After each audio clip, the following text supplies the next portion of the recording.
Tonight, chaos at an international airport. Videos circulating online showing thousands storming terminal buildings and the tarmac in Dagestan, the majority Muslim republic inside Russia. It happened shortly after a flight from Tel Aviv, Israel, touched down.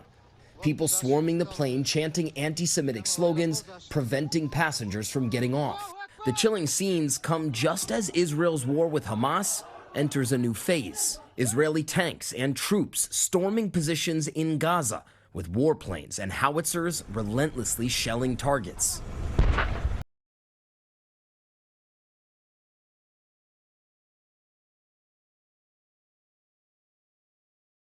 The biggest show of support yet for Palestinians amid seething public anger.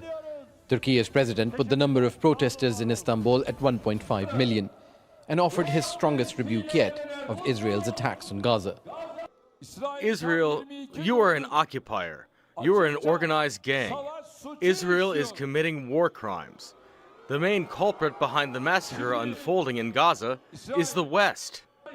Powerful words from the leader of a NATO country, but they echo what people here have been saying as more civilians die in Gaza.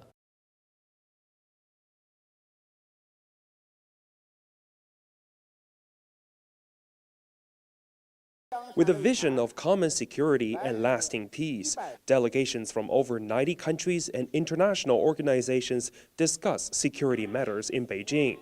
Zhang Youxia, vice chairman of China's Central Military Commission, welcomes the guests. In his keynote speech, Zhang reiterated China's stance on issues related to China's core interests, especially the Taiwan question. He said the People's Liberation Army will firmly protect the country's sovereignty and territorial integrity.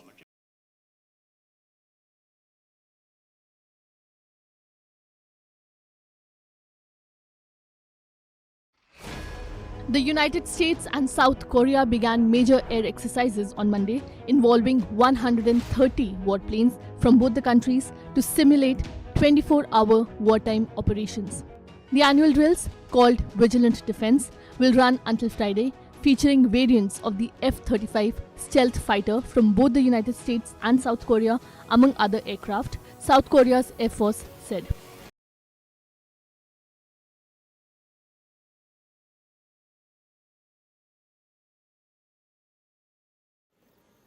Democratic Republic of Congo President Felix Tshisekedi has asked his government to fast-track the withdrawal of a United Nations peacekeeping mission.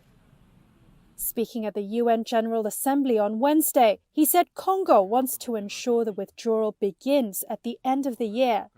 The mission, called MONUSCO, took over from an earlier UN operation in 2010 to help quell insecurity in the eastern part of the country.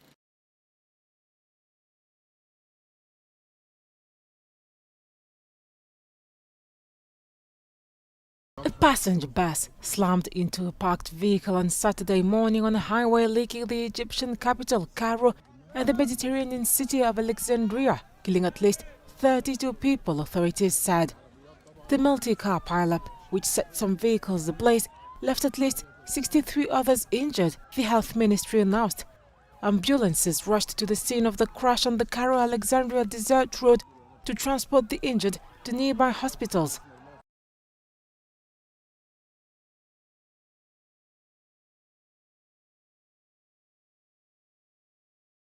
"21 miners have been killed and 23 remain trapped underground after a fire at a pit in Kazakhstan. The mine's owned by Luxembourg-listed global steel giant ArcelorMittal. It's the worst accident at a Kazakhstan mine since 2006, when 41 miners died at the ArcelorMittal site. After the latest accident, Kazakh President Kassym-Jomart Tokayev announced the government would take control of the local subsidiary of the global steel giant.